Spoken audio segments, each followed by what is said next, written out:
Hi, and welcome. Yes. Welcome, and thank you for coming to our discussion today of civil-military relations in the era of Trump. Please continue to eat. Our hope is that you all will eat while we're talking, and then we can get our portion of the panel complete before Q&A, when we'll invite you all to join the conversation.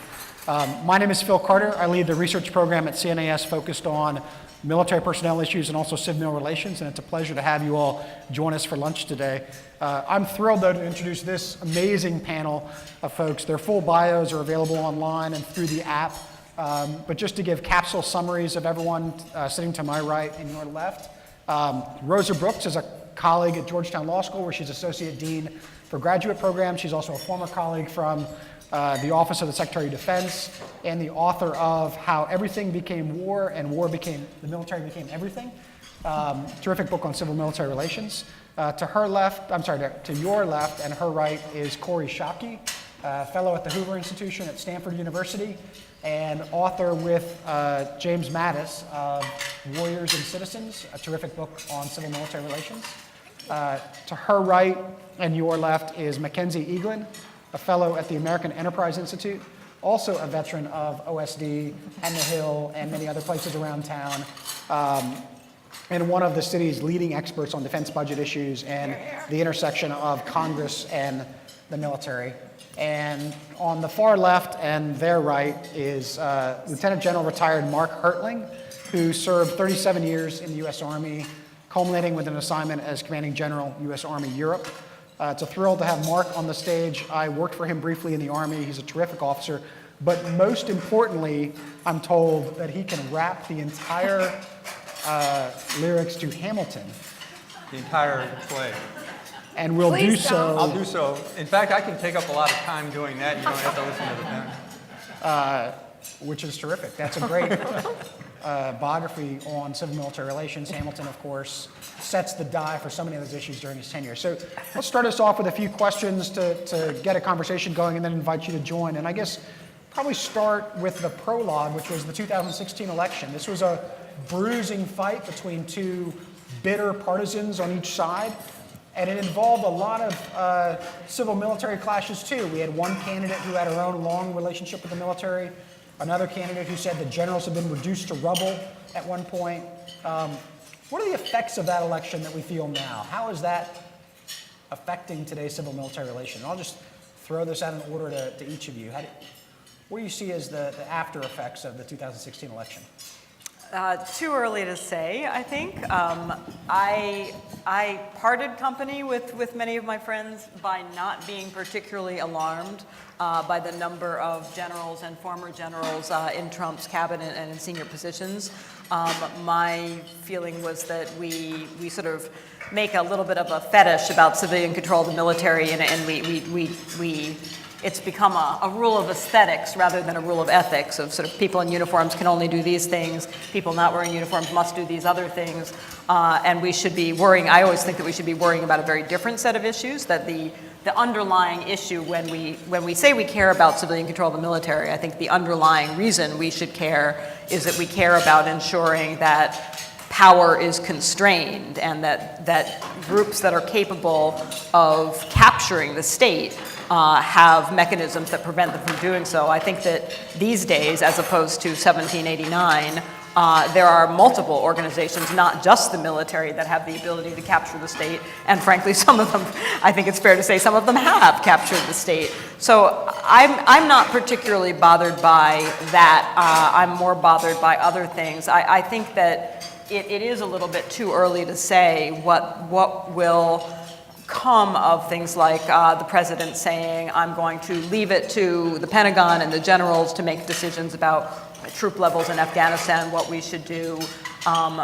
We'll see how it plays out. I don't know. Will this have any enduring effect on civil-military relations in the United States? Who knows? So I share Rosa's view that that many people were perhaps too alarmed at the nature of civil-military relations in this administration.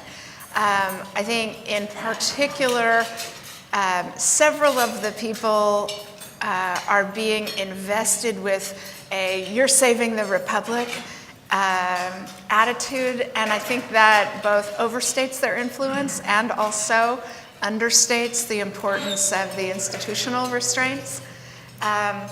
My sense, though, is that, so I'm only half kidding when I say that, wow, is the room taking off? Because it felt like a launch was imminent.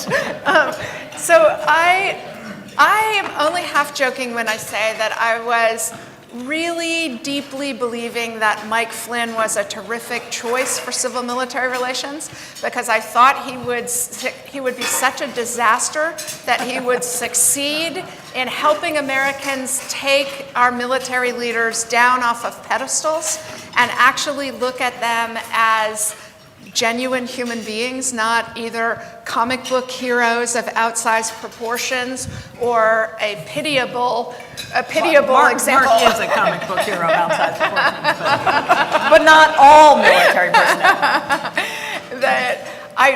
My concern about civil-military relations in the United States is that so few Americans have experience not just of military service, but of military life, military norms, what our military families deal with, that there is both a distancing and an ennobling that I think in a time where you had large-scale conscription and it was everybody's neighbors and a guy you went to high school with, there were a lot more reasonable expectations, both of the strengths and weaknesses that our military brings into civic life. Do you want us all to weigh in? It's up to you. I mean, we can.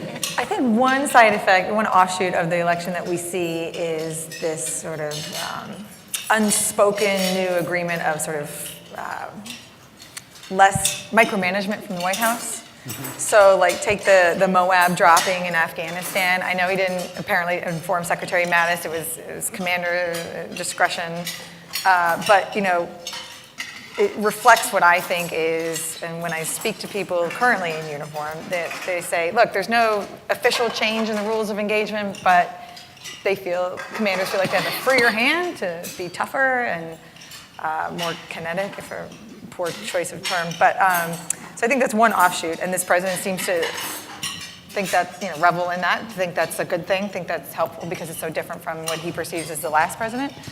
And then later I want to delve into some of Corey and Rose's points. I do think that the second one in this sort of, it's too soon to tell, but secondarily, I think there is when you have so many voluminous former military in current civilian positions, I do think that there is the potential for worry and concern about asking hard questions about not what did we do right, pat on the back, but what are we doing wrong, and how to fix that if we are. Mark? Yeah, I'll say that I believe that this happened long before the 2016, or began to happen long before the 2016 election, that there was a deepening chasm between the civilian society and the military one.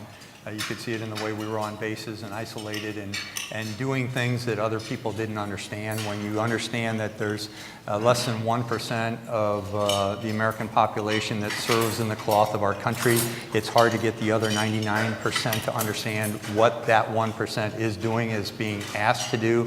It was recently shown in a survey, I think it was at Arizona State University, should we put troops on the ground in Syria? Yes, we should, by 63%.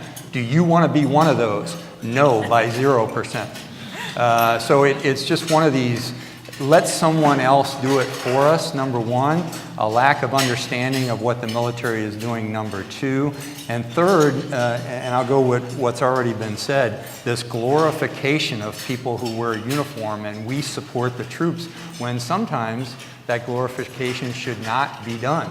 That there should be more investigation into some of the things that they're doing, and that they should be less political than many of them have been during election season if you're wearing the uniform. So, Mark, let me pick up a little bit on that. I mentioned something Corey brought up about the generals in the cabinet, that, you know, you've got General Kelly serving, we're going to hear from him later, General McMaster, active duty serving as National Security Advisor, General Mattis serving as Secretary of Defense. You have others in the cabinet with significant military experience, like Director Pompeo. Is that a problem? But I guess put us in the shoes of H.R. McMaster. You've been a 3-star general on active duty. What's it like? What are some of the forces acting upon him? And how might that be affecting his performance or maybe bleeding back in the institution, if at all? Yeah, that is a great question because we've all heard everything you need to know you've learned in kindergarten, everything you need to know in the Army you've learned at the War College. And one of the first things they teach you is personalities matter.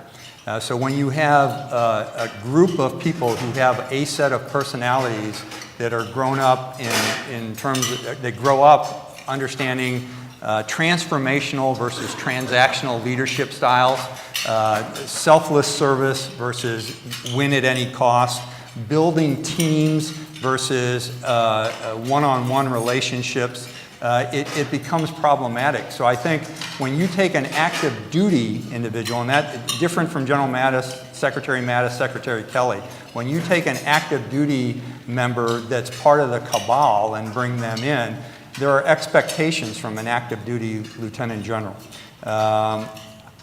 I'm concerned about what General McMaster is going through, in terms of what he has learned growing up based on his outlook, his character, and his approach and his view toward the world versus being involved with many who are ideologues or who don't have the understanding of government that they should. So he's not only trying to pull together the apparatus of the National Security Organization, he's trying to teach, coach, and mentor at the same time, and that's very difficult. Teach, coach, and mentor the president. And others. Not just I won't just say the president, because there are others who come from the business arena who they just don't know what this is like when you're trying to deal with alliances, when you're trying to put national security teams together, interagency directives. And again, I know General McMaster very well, actually, and he's never been in a role like this before. So he's not only having to do that, he's trying to learn his job as well. Corey. So it seems to me that one of the things people overlook when they are worried about senior military people being in broad policy jobs, they overlook the fact that just about the only policy players in Washington who have a rigorous education about strategy and not just the use of military force, but the political and intelligence and economic elements that go into good strategy. The only people who are rigorously educated on that are the American military. And so I think it is sometimes unfair that people suggest, especially of these particular senior appointees who are some of the more thoughtful of the tribe, that they don't understand non-military elements of power, or they're not going to bring that perspective. My experience, both in the Pentagon and in the White House and in the State Department, was that actually the military folks almost always bring a broader perspective. They are the ones who almost always are most hesitant about what military power can actually achieve for you. Yeah. And almost always the ones who are saying, please don't do anything unless you can tell me how you want this to end. Give me the end state and let's build a strategy that's consistent with that. The other thing I would say, though, is about perspectives on the military, because I am uncomfortable about General McMaster being an active duty general serving as National Security Advisor, and not because of him personally or any choices he's going to make. But what we found in the surveys that we did for the book Warriors and Citizens, YouGov did the largest set of surveys that had been done in almost 20 years on public attitudes about the military. One of the things you see in the data is that the American public is outsourcing their judgment on military issues to the military itself. A second thing you see is that they are enthusiastic about the military having much more politicized roles, right? Like the American public basically favors the kinds of things you saw John Allen and Mike Flynn do during the election cycle. And the third thing is that that more politicized role, even though it's popular, and even though presidents choose active duty military folks for these roles, as Ronald Reagan did after Iran-Contra and putting Colin Powell in as National Security Advisor, as President Trump did putting General McMaster in, they are hiding behind the military's institutional credibility. And even though the public is in favor of more politicized roles for the military, the good work of Peter Feaver and Jim Golby shows that even though the public's in favor of it, it does diminish the public's respect for the military. So the military has a long-term institutional concern about this, and General McMaster serving in so political a role is actually going to be bad for the military as an institution, because it will cause the public to believe that politicized roles are okay for our military, when in fact public support for the military comes from them being rigorously apolitical. And so, you wanted to jump in? I can wait. You wait. So, Can I just comment on one thing that came up earlier? Mackenzie noted that this administration is not micromanaging the military. And I think we probably all agree that the Obama administration erred on the side of a little bit too much micromanagement at times. But I would argue, though, that the Trump administration, it is a sort of, the pendulum has swung too far, that what we're now seeing is a kind of a wholesale abdication of any responsibility to exercise responsible political oversight whatsoever. And I do worry about that, not least because I think it puts Secretary Mattis and the Pentagon in a really untenable position, where they're being told, go figure it out, I don't care, don't bother me with the boring details, and something as important as who our nation kills and when our nation sends our own service members out at risk of their own deaths, that's something that I really want the President of the United States to care about and not simply outsource. I also worry that if things go wrong, it's now been set up in such a way that it's easy for the White House to say, oh, it wasn't our fault, it was those darn generals, we knew that they were. And in fact, they have already started doing so. Indeed. I'm going to stop letting you see my notes, because that was the next question. So we, in fact, have... Well, wait a minute, can I add something to that first, though? I want to pile on that one, too. Rosa brings up a great point, because the president is called the commander-in-chief for a reason. He's not only in command and should show the modeling for the military forces, but he's also responsible for synchronizing the other elements of national power. And if you just say, let the military handle it, I'm sure Secretary Mattis has a great education in terms of what the other elements of national power are, because that's the second thing they teach all the colonels at the War College.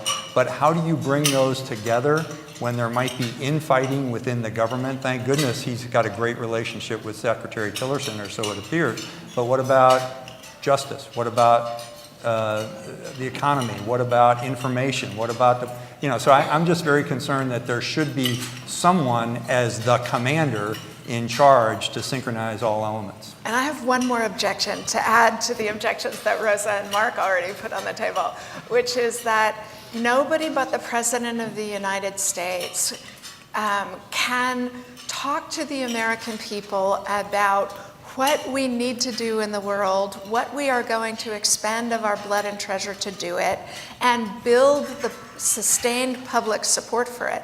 President Trump has abdicated his responsibility to explain to my mother and the rest of the American people what we are doing as we accelerate our operations in Syria, as we consider deploying more forces to Afghanistan.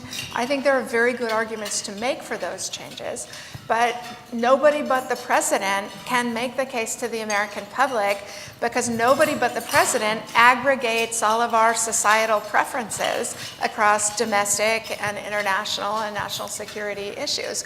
And there he is not only failing us, but he is making his own policies dangerously brittle by doing so. And so we have a few data points now to look at to sort of see the broad outlines of how this White House approaches Civ-Mil decision-making. The first raid into Yemen conducted by Special Operations in late January, the Syria missile strikes, the delegation of Afghanistan troop levels, reportedly the delegation to the Pentagon, the announcement this week of a red line on Syria chemical weapons, and the warning shot that was not coordinated with CENTCOM or the Pentagon, and even things like the immigration orders that were not coordinated across a broad interagency. The die seems cast to decide things with a small circle and not necessarily rely on this broader team. But having been in these people's shoes, being the veterans of these very difficult processes, what would you tell the Trump White House? What ought they be doing better, smarter? Well, if I can, all those things, Phil, you just mentioned are all things. They are I hate to put it this way, they may seem strategic in nature, but they are tactical issues which can be decided very quickly. Increase troop size, yes, do it. Do the strike, yes, do it. What I'm concerned about, and it's been stated a couple of times in previous presentations, is what happens, and it will happen, when the crisis comes, when you do actually have to pull together all elements of national power and determine how you are going to react, not act. There's a difference in terms of reaction versus action. The closest we've come to that so far is the Syria red line of yesterday or the day before. Okay, great, there's a red line. What happens if? What are we going to do? Or a nuclear strike by North Korea, or even a missile launch into South Korea by North Korea. Okay, what are we going to do now? So I disagree with your description. In fact, I think it's making me intensely nostalgic because it's so sweet and optimistic that you think there is a process that has a small group of people making decisions on these issues, because what it looks like to me is that the president's management style is to create a whole lot of uncertainty and turmoil so that nobody has a sense of security, and the president can maximize his latitude to choose one tribe or another tribe or this perspective or that. Has that ever worked before? It's a terrible way to run a large, sprawling executive endeavor, and it's especially a bad way to run, an international order. Yeah, because predictability actually really matters on the part of the American government. It matters to get everybody else aligned. It matters to help allies take actions that reinforce what you want to do. It helps prevent adversaries from stumbling into crossing red lines. And I don't actually think the chaotic nature of the administration that we're seeing is going to smooth out.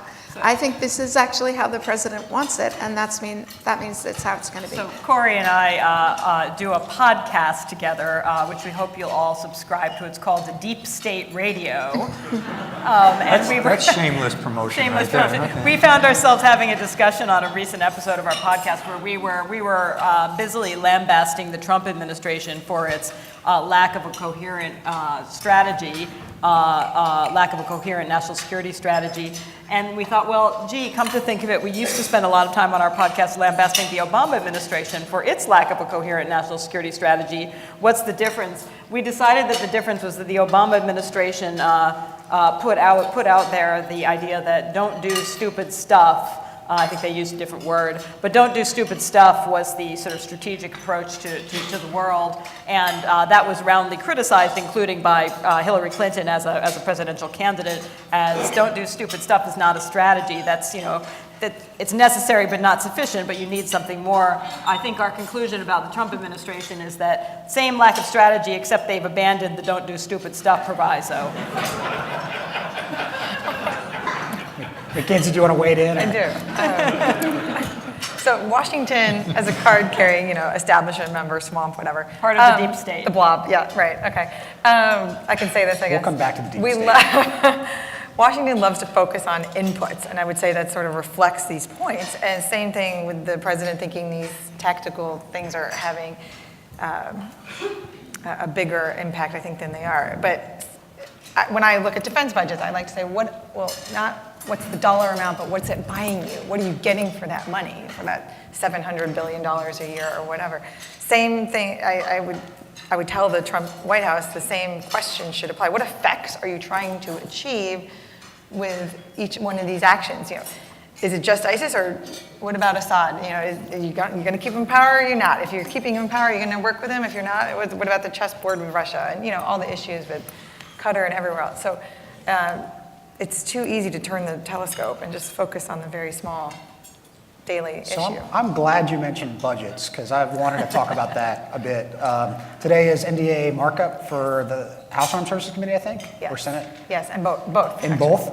And nothing makes civil-military tensions or even mil-mil tensions more clear than the budget and the markup of the NDAA, where you begin to see the puts and takes between the services and OSD, between OSD and the White House. Where are some of those biggest fissures now? Where does the military disagree with itself? Because it's not a monolith. I mean, the tribes, even within the Army, disagree over what they want. And then where's the biggest civil-military gap, I think, between the White House and the Pentagon right now? It's a great set of questions. I'll keep thinking on the first one. So let's go back a little bit to the last two administrations and get away from President Trump, because he is easy to pick on. I was going to blame Admiral Mullen, and I'll bring him up in a moment, but it actually goes back to, I think, when the wars in Iraq and Afghanistan were not going well. Brink of civil war in Iraq. And that's when you started to see the dramatic increase in the uniformed service members on the Sunday talk shows, right? Because they're more credible. It's harder to push back. They have they can talk about what they know, and it gives the administration, but there was a political tint to that. And George Bush's administration rapidly embraced that, and the generals let him, however. So I'm going to pick on them as well. Let's fast forward a little bit in time to the Secretary Gates era. And there was a lot of challenging Civ-Mil issues at that time, because between the two presidents, Bush and Obama, Secretary Gates had a clear agenda in mind. He was going to prosecute in the Obama administration. And starting with the non-disclosure agreements and all of that happening, the Air Force can tell you personally, Air Force leadership, how devastating an experience it was from the BRAC forward to the NDA and the family feud among their components that turned public. And then, but basically that became a budget fight, okay? So just to quickly give everyone that history. So Secretary Gates said, I'm going to cut, kill, or cancel all these weapons programs because we basically need more budget headroom. $400 billion was the number. And he said, we're going to get in front of Congress and the White House to do it. And he had the chairman of the Joint Chiefs at the time saying that debt was the greatest threat to the national security, which I think is a debatable point, and I think it's above his pay grade. I think it's something that he may not have been qualified to make that case. And the president came in and said, we'll take your 400 in Congress too, and we're going to double it. And then we basically get the Budget Control Act after that. And now in the post-BCA era, which is what we're living in, Congress and the executive, I want to focus on the two branches for a moment. The relations are terrible between Congress and the executive branch, particularly defense uniformed leadership. It's not entirely their fault, I will say, since I've picked on everyone else. The leading up to sequestration, build the budget that it could happen, build the budget that it won't happen, submit one that's above the caps, and then, but then tell everyone how bad it will be. It just confused Congress, but they really believe that pretty much everyone above a 2-star is the boy who cried wolf. And I hear it all the time directly from their mouths, from politicians' mouths. But this guy didn't fall, and everything was fine. And Congress, actually, appropriators helped a lot to mitigate some of the really bad effects from sequestration. And now fast forward to here we are.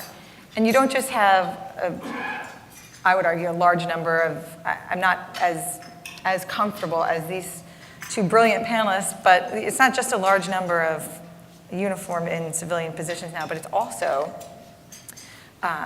two services in particular, the Army and the Marine Corps. We left out General Dunford running the Joint Staff, but also General McMaster's number 2 and his Chief of Staff are also Army generals. I'm concerned about the Navy and the Air Force representation. So some of those issues are coming out. And so when you look at some of the things that Congress is proposing in the NDAA, and at least in the marks that we've seen public, the Air Force is often the bill payer because they don't have a seat at the table. So some things that are going to happen, they're taking money from Air Force to pay for it.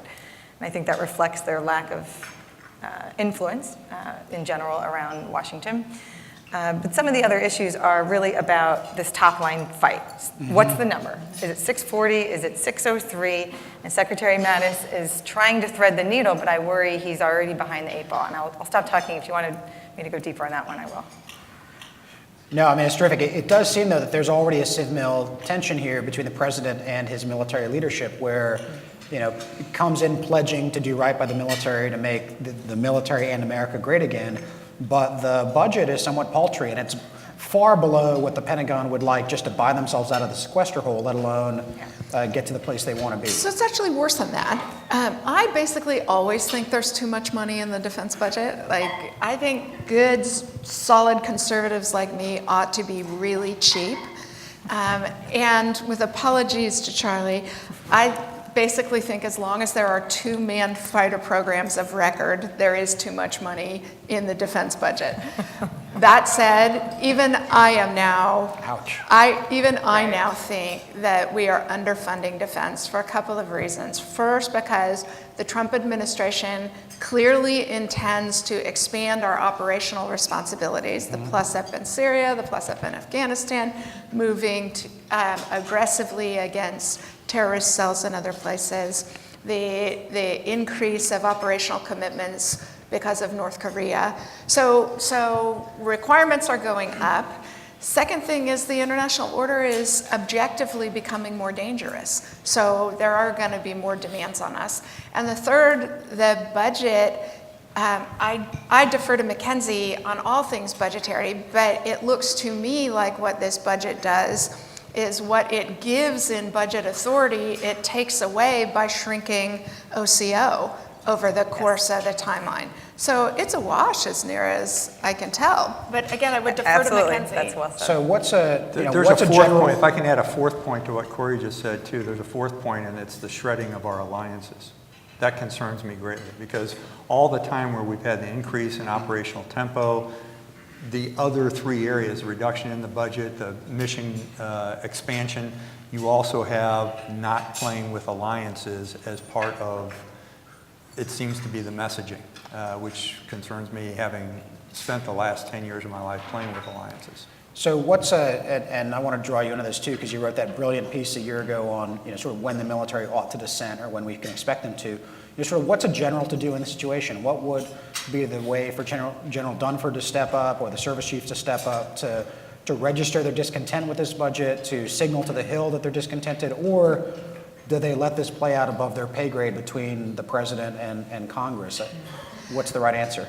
So one of the most interesting things about the budget process has been, as Mackenzie pointed out, that for at least the last 6 years and probably longer, every single one of the service chiefs has said, this will be the end of the world as we know it, and it did not change a single vote on Capitol Hill. So they can dissent all they want on the budget, nobody cares, which makes it more difficult because the challenge then becomes, how do you make clear that the Budget Control Act is requiring increasing levels of risk to accrue to our ability to carry out our national security obligations. I personally would favor DoD writing a defense strategy that looks at 3 significantly different budget levels, right? $50 billion plus, $100 billion plus, $150 billion plus, and then force Congress to decide what are we not going to be able to do if you don't fund this budget, this strategy, so that they choose a strategy by the budget that they choose, instead of us just corrosively incorporating more and more risk into the existing strategy. When do you think the military screams, says Uncle, Rosa? On the budget, I don't know, Phil, but I think on your broader question about dissent, the military views itself as a profession, not just as a bunch of people with a bunch of different jobs, and part of what it means to be a profession is that you have a code of ethics, and you have a code of professional behavior, and you have a loyalty to something beyond the immediate short-term task. I'm a law professor. Lawyers are supposed to pursue justice. I suppose if they were all that good at it, there wouldn't be quite so many lawyer jokes around. But it's the same concept that military professionals swear an oath to the Constitution of the United States, not to a particular president, not to a particular political party. And obviously active duty military personnel, like all citizens, have a duty to obey the law, have a duty to disobey orders that are unlawful, and have a duty, if they truly believe that orders that they're being given would undermine the Constitution, to, at a minimum, say so. And I think that there's a lively debate that's occurring right now that's a really healthy debate that's occurring within the military itself about, well, what more does that duty extend to? Does that duty extend to not only saying so, but resigning? Does that duty extend to disobeying? Or is the appropriate role to register your dissent, put it on record, and then follow orders? You know, I think that that's a really great and important and healthy discussion to be going on within the military, and the rest of us should be part of that debate as well, because it's a conversation about, well, what role do we want our military to play? And I think that all of us would agree that we want our military not to be politicized, that we want our military to not be captured by any one ideology or political party. The question becomes, well, how do you do that in this intensely divided and politicized environment? You know, how does a military official do that? I think it's actually really hard, by the way, and I don't want to suggest when I say, oh, well, military officers and military personnel have a duty to the Constitution, they have a duty to obey the law.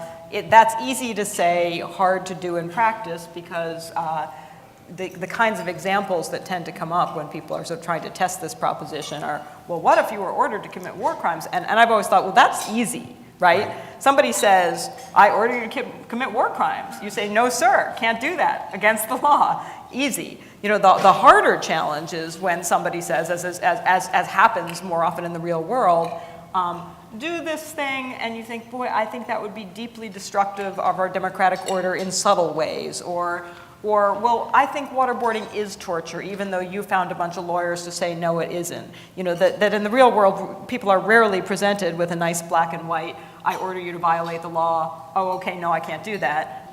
You know, I think to some extent it's a matter of personal conscience, how you choose to respond. Mark, I feel They're like looking you at need me. to weigh You can't see this, but I'm levitating off my seat right now. I would agree exactly with that the distinction between illegal, unethical, immoral orders, it's easy to do. Although we've gone up to that line in the last couple of months. So luckily there have been people that have talked leaders off the edge of doing unethical, illegal, or immoral acts. But to use the example of sequestration, having been a commander when sequestration was put into effect, I will tell you, you look at it from the standpoint of being a military dude or dudette, and you say, I can make this happen, and nobody can do it as well as I can, so I'll keep fighting it and do the best I can. You don't resign, but it's an insidious reduction in military capability.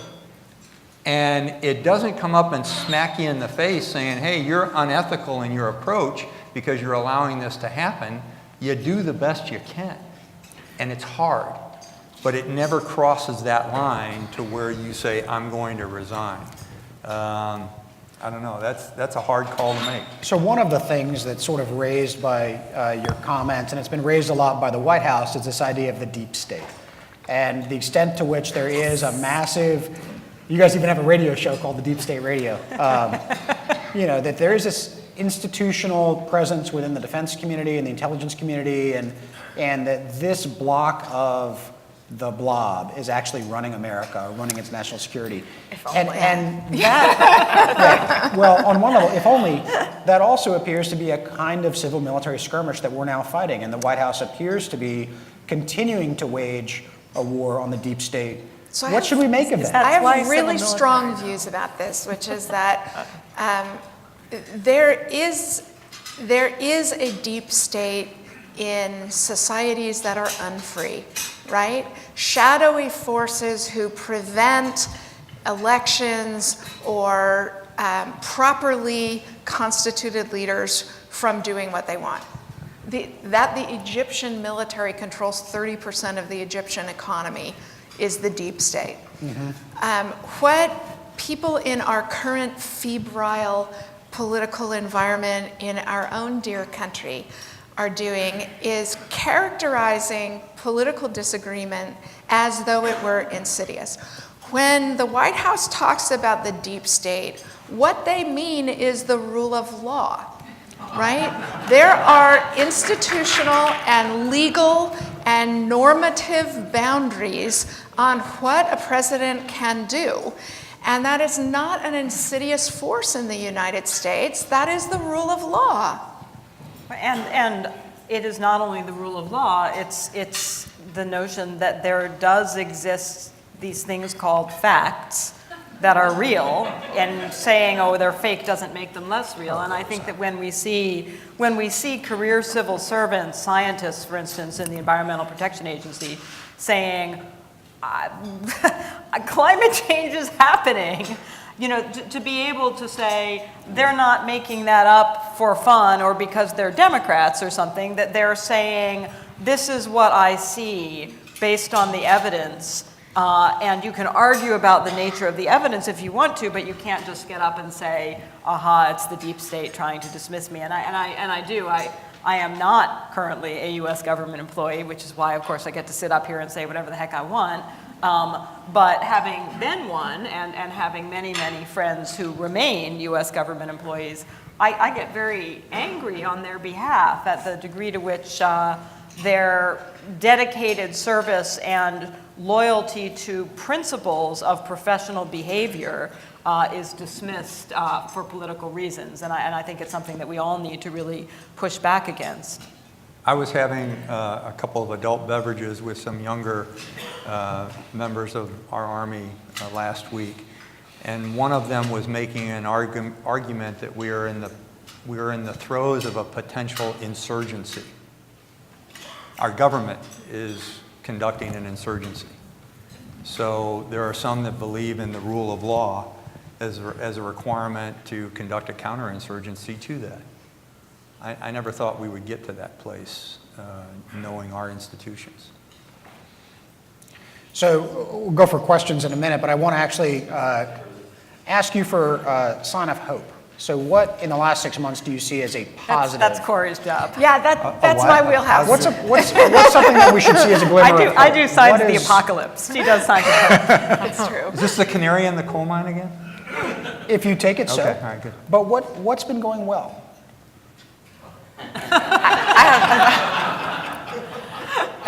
Not all at once. Okay, I usually I'm more in Rosa's schoolhouse on this one. Actually, so there is a consensus. It's a bipartisan one. There's a center and a plurality, and actually I think even the Republican Party, but also bipartisan, that that defense is underfunded. We've even got Corey on board now. And look, if you could build it from scratch, you know, it might be enough money, but that's not how budgeting works. That's not how politicians spend money, et cetera. So there's a consensus that you have to spend more based on what we're asking to get done and what we want the military to do and achieve and stay busy. It now includes members of Congress who don't care about defense all the time, like the ones who actually choose to sit on the committees of jurisdiction that think about defense and national security because they want to be there. So you have budget committee, and they're pretty BCA-friendly types, if you will, fiscal hawks. Appropriators, they just love all money, and spending more and everything. And then, but also leadership in the House in particular. So this is a good sign. I think Congress is going to go above President Trump's request, which I think is what Secretary Mattis and General Dunford were signaling with their smoke signals and other ways of saying we support the president's request, but really throw us more money if you want to, and we'll take it. Here are my $33 billion of unfunded requirements. Correct. Yeah, exactly. And we'll take every penny of that if you can give it to us. And Congress is poised to throw out the Mulvaney-Trump budget and do what they want and give DOD more, and that's actually very positive. I see a whole bunch of positive signs, actually. The first and most beautiful is actually that the checks and balances built into the American political system really work. We're giving them a tough road test right now, but they really work, right? Journalists are unintimidated by a White House trying to intimidate them. Congress is throwing out the president's budget. The courts are having their say one way and another on everything the president does. We are seeing a heightened scrutiny of government activity in a way that I actually think is really healthy for us as a republic. So, I wouldn't have chosen to test the system this way, but we are testing the system and it's passing. And that's a really beautiful thing. The second thing that's going right, and this is a strict foreign policy point, is that I do believe the Trump administration is going to win the war in Iraq. And we are overdue to do that. It's important to do it. And the way They are going to claim that they single-handedly won the war in Iraq. Okay, what politician fails to claim they single-handedly changed the world, Mark? And they have actually reversed a set of policies that will consolidate the military gains made in Iraq, and that will link them up much more tightly to political progress in Iraq. And I think that's a really wonderful thing and really important for our foreign policy. The third thing is that President Trump is ruder than any other president has been on alliance issues, but he's also not wrong that that the United States has allowed to accrue to us over time more and more responsibility for other people's security outcomes, and that has, in some really important cases like Western Europe, caused our allies to allow us to have more responsibility for their outcomes than they do, right? Gates said it, Obama said it in the Atlantic interviews. I think there's a wide public consensus in the United States that we shouldn't do it this way, but we should rebalance the set of responsibilities that we and our allies take on security things. And I do believe that's going to happen. I hope it doesn't happen in a way that causes the United States to be the destruction of a liberal international order that has served us extraordinarily well. But I do think they're right that we do need a rebalancing of alliance relationships. What else do I think is going right? That's three, right? That's a good, healthy. Why don't we get Rosa and Mark and then go to questions? That's a good, healthy. Rosa's not going to have any. Well, I think your optimism is premature, Corey. I mean, on the sort of what does not kill us makes us strong theory, if we all survive the next 4 years, then yes, I think then we can sit here and say, see, the rule of law prevailed, see, it was just enough pressure on our allies to get them to step up and do more burden sharing, et cetera. We won in Iraq. That would be awesome. But I don't think we're there yet, and I'm not entirely sure that we're going to get there. I wish I had more confidence that we're going to get there, but I think that the possibilities of fairly catastrophic collapse, both domestically and in terms of the international order, remain pretty significant. So we'll see, and I truly hope that in 4 years we're sitting here saying, it worked, hooray, we're all stronger, but I'm not yet confident about that, and I don't think and I say that particularly because it's the old, lawyers love to quote, learned hand, famous jurist, I don't know. Best judge name Best judge name ever, learned hand.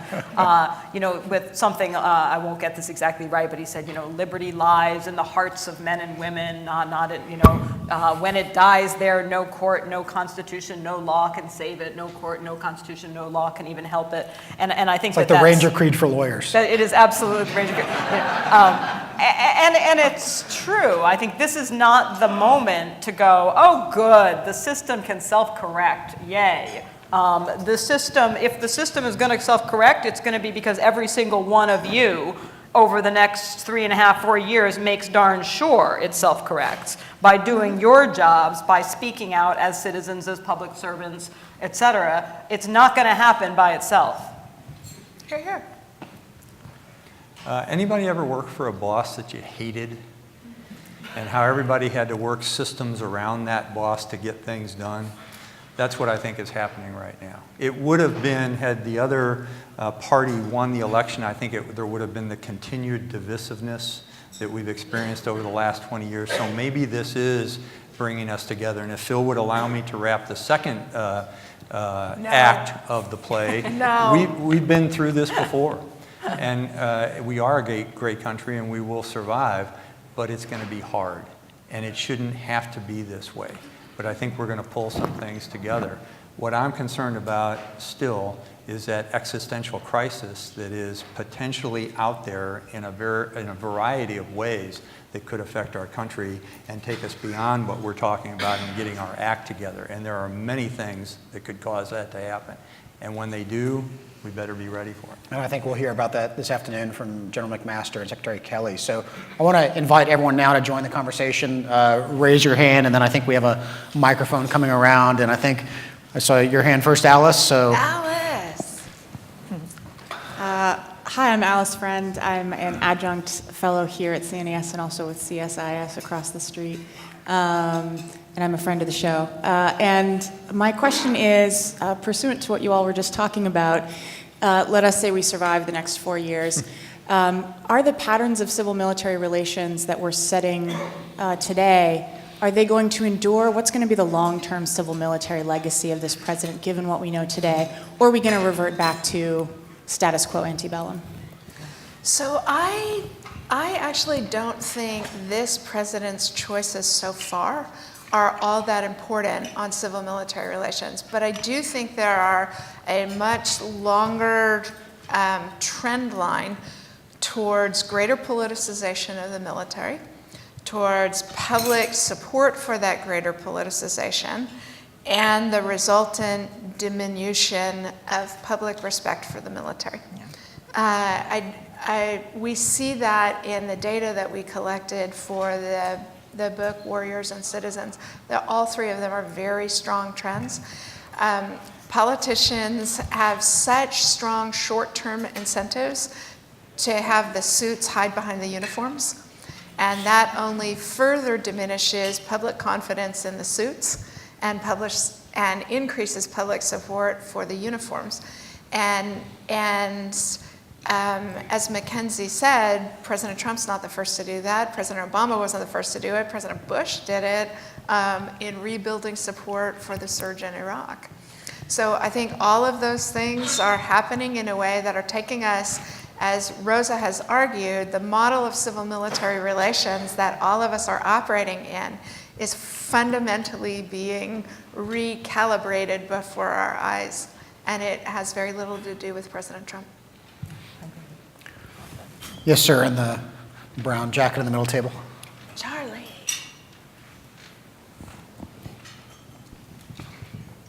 Charlie Stevenson, I teach at SICE. I want the panel to discuss one of the civilian arms of our government we haven't mentioned yet, though Corey even wrote a book about the State Department. I'm truly worried that Secretary Tillerson is destroying the State Department, both by his budgetary choices and his management style. Now, then General Mattis said we should, if you don't do enough for the civilian arm, we need more bullets. Well, they're getting more bullets. What can the military, what can the leadership do to strengthen the State Department, the Foreign Service? I'm going to start as the military guy on that one. I'll jump on that grenade real fast. And having seen in the last 10 years of my life the criticality of the State Department and USAID in conflict and the connection with diplomacy around the world, you know, there have been other secretaries of defenses who have said, take money from me and give it to state. I don't know if that's going to happen, but I think the destruction of the State Department, even if there is a constraint of the State Department or a diminishment of the State Department, it would be criminal. Go. I'm going to be an outlier here and say that it's too late, it's all over, the State Department is basically dead, and that's not going to be reversed. Nobody is going to take money from DOD and give it to the State Department in our political lifetimes, and that what that means is going to be that the military, as the last institution left standing, is going to have to stop being in denial about the need to develop within the defense establishment, the capabilities that have been done traditionally by state and USAID, stop thinking, oh, any day now Congress is going to, restore the fabled capabilities of the civilian agencies, and so we don't really have to develop them or get good at it because any day now this will get fixed. It's not going to get fixed. I wish it were otherwise. But I think that being in denial is sort of the worst of all worlds. We might as well admit it. We might as well get serious about saying, what do we have to change about military recruitment, military training and education, et cetera, in order to make sure that we have somebody in the United States who can actually do those things that the State Department and AID used to do. And I will go further than that and say that before everybody goes, oh, but that's wrong, that should be civilians, that shouldn't be the Defense Department. I would again say, and this sort of goes back to my earlier comments, I'd say why? What law, what divine ordinance decreed that certain things should be done by people not wearing uniforms and certain things should be done by people in uniforms? I think that more important to say, what does the United States need to get done? How do we make sure somebody can do it?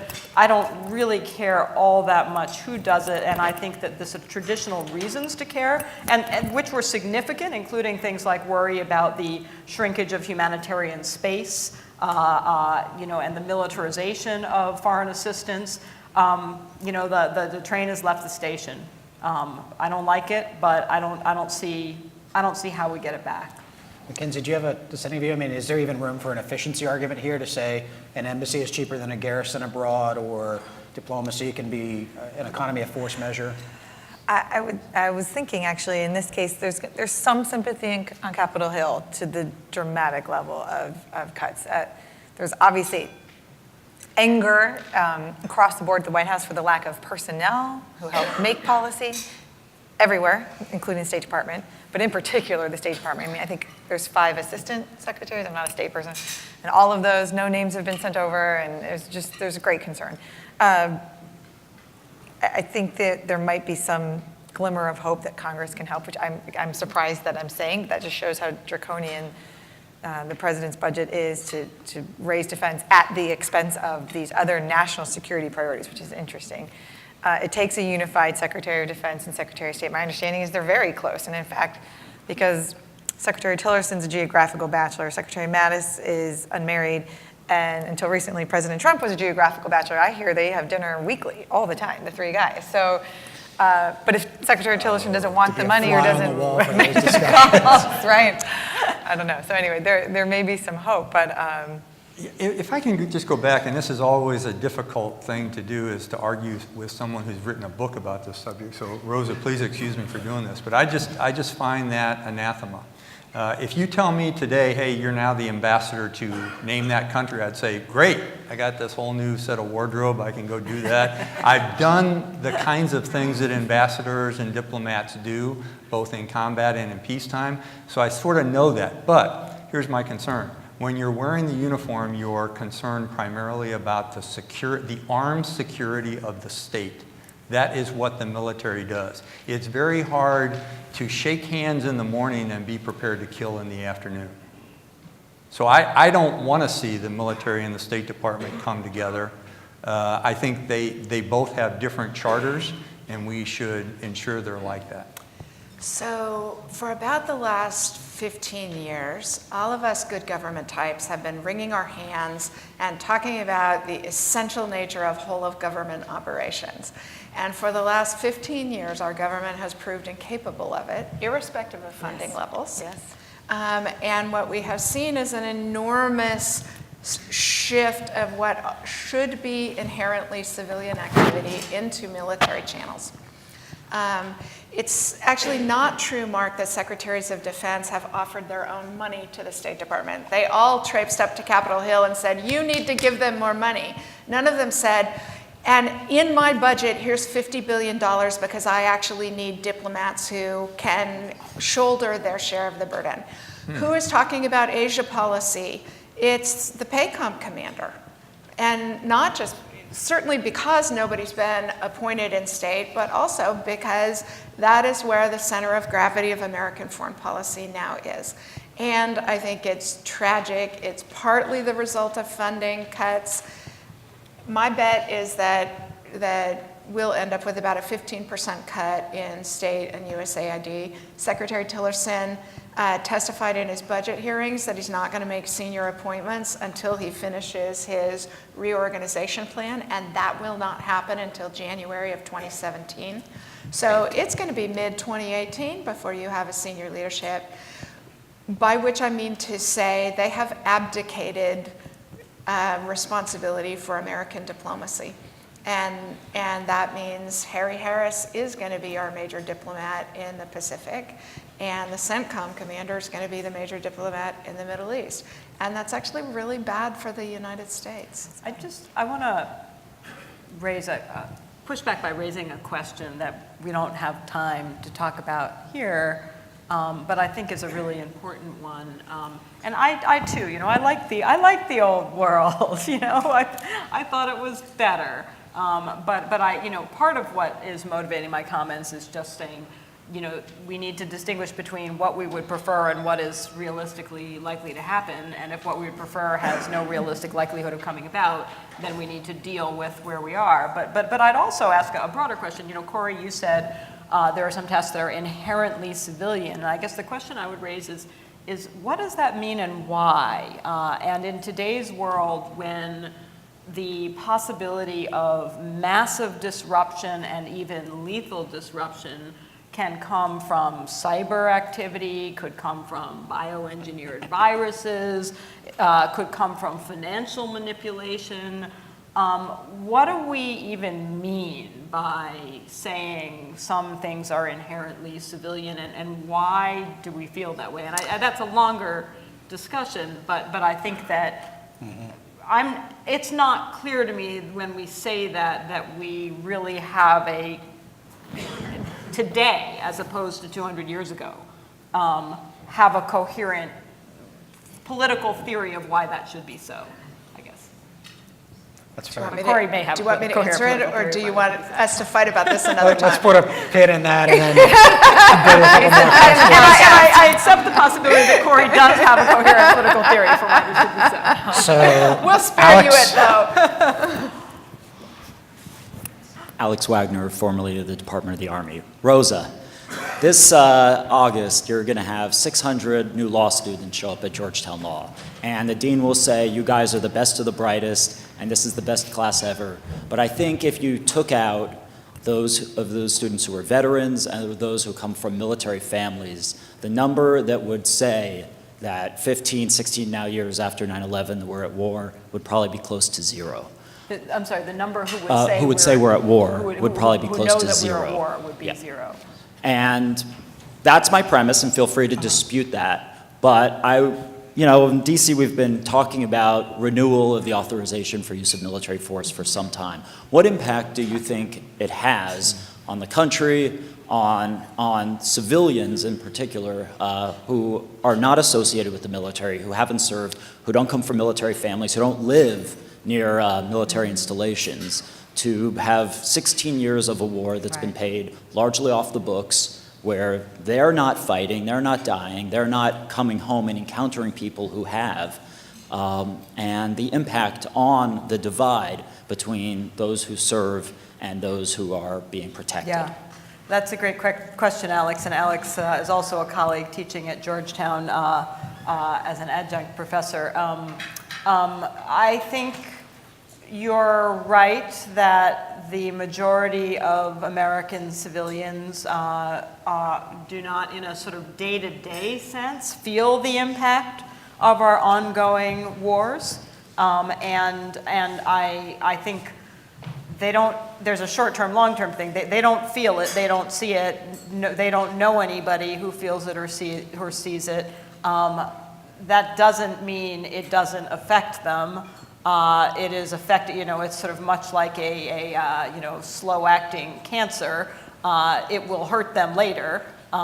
They just don't know it yet, because obviously the decisions that we make, both in terms of budgetary decisions, will affect us all ultimately, but also I think the impact on American society of having such a large number of people fighting our wars, coming back in many cases injured, or in other cases with post-traumatic issues. The impact on families, the impact on children is enormous, and it will have ripple effects through the whole society in the long run that will eventually come back to all those who are happily oblivious.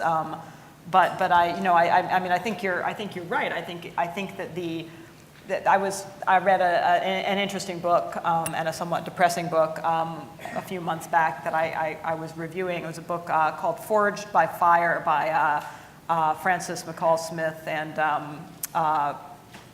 John Fearjohn, political scientists, and it was making a variant of an argument that I've seen before, but it was extremely well researched and persuasive, which was that historically, when you look across multiple human societies for thousands of years, there has been a really tight correlation between manpower-intensive forms of warfare and the advance of democracy, the expansion of suffrage, the expansion of government protection of basic individual rights, and the reasoning, to somewhat oversimplify a complicated and very serious book, is that when elites need large numbers of people from the masses because they need to throw their bodies at other bodies in order to defend their society, that they make concessions. They say, okay, fine, you can vote. Okay, fine, we'll respect your rights. And that during periods of time and in societies in which forms of war power were less manpower intensive,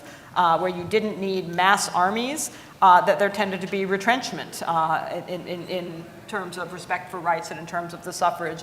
That doesn't bode particularly well for American democracy, if that is accurate. As we shift towards more high-tech forms of warfare, as we shift towards semi-autonomous and autonomous weapon systems, towards unmanned aerial vehicles, et cetera, and we are able to prosecute our nation's wars with fewer and fewer people and a smaller and smaller slice of our population, that basic tension and that basic sort of governance bargain, I think, does become jeopardized. Now, I don't think that the solution to this is, hey, I've got a great idea, let's have a new world war, although historically our major wars have led, in this country as well, to major civil rights advances, for instance. But I do think that it poses a real conundrum for all of us. If that is in fact the case, that historically advances in civil and human rights and advances in democracy have very much been driven by technologies of warfare, then that suggests that we're in a bad moment and that things aren't likely to change soon, and that we may see associated with current trends in warfare a real assault on some of the hard-won gains when it comes to democracy and rights. As I said, I do apocalypse. Yeah. Wow. Charlie? Any other questions? The bombshell, they're drinking at their Yeah, panel. they're drinking in the other room. Are you kidding me? We're in the wrong panel, guys. We are Sure. on the wrong panel. Charlie Dunlap, legend in my own mind. So, yesterday Gallup came out with its poll again, and it found that the military was once again the most trusted institution in society. It was down a tick, but within the parameters. I was a little surprised at that, given all the controversy about General Flynn and the role of generals and so forth. What's the take of the panel on that? Does that fit with your theory, Corey? Yeah, I think it does fit, that the public, there is so little, so what you see in the data across 20 years' time is that public respect for the military has remained roughly stable and high. What has changed is that public respect for elected officials has fallen through the floorboards. So it's not that there is increased respect for the military, it's that the enormity of the gap between who we trust in our society has changed because we don't trust anybody else. So it has policy implications in that it encourages suits to hide behind the uniforms when something hard needs to be done, right? Because they're validating in a way that political leaders in the near term fear that they can't get their policies achieved otherwise. But of course, it has a terrible long-term consequence of further emasculating political leaders who actually get elected by us to aggregate our societal preferences. And the military cannot substitute for that. But we see the public becoming more and more comfortable with a politicized role for veterans and a politicized role for active duty folks because they don't trust the political leaders. Can I sharpen that question a bit and maybe look at it through the lens of the wars in Iraq and Afghanistan, which I think at best have been mixed outcomes? To what extent should that be affected? Should the military's position in society be affected by the outcomes of these wars? And why or why not does society allocate blame according to these mixed outcomes? So I wish Tom Ricks were here to dust this up, because he believes that the military doesn't get nearly enough criticism for losing our last several wars. I personally, as somebody who was the director for defense strategy in the Bush White House, am richly aware of the fact that the major mistakes of the Iraq War were not military, although there were definitely military mistakes. They were mistakes by the political leadership. And I think the reason you don't see the public much more critical of the military is that the public basically has the same sensibilities. They see that too. Mark, I mean, you probably saw close up. I mean, there are some decisions, and maybe things in Iraq like the swapping out of CJTF-7 or certain force structure decisions, purely military or mostly military. And then there are larger decisions that belong to the White House. Where do you see that balance playing out? Yeah, I am somewhere between Dr. Shockey and Mr. Ricks in terms of, I think the military does a pretty good job of actually investigating themselves and continuously trying to fix or improve. The challenge has been partly because of a changing political landscape or political strategic direction. The other one has been insurgencies are just hard. And this is the first time we've faced one of this kind of level, both in Iraq and Afghanistan. And you're dealing with a battlefield that is affected not just by who you're fighting, but who their leaders are as well. We saw a little bit of that in Vietnam. We're seeing a lot of that in both Iraq and Afghanistan, and that certainly caused the effect. But here's the other thing. The American people don't like to put people on the spot who they know are the only ones fighting.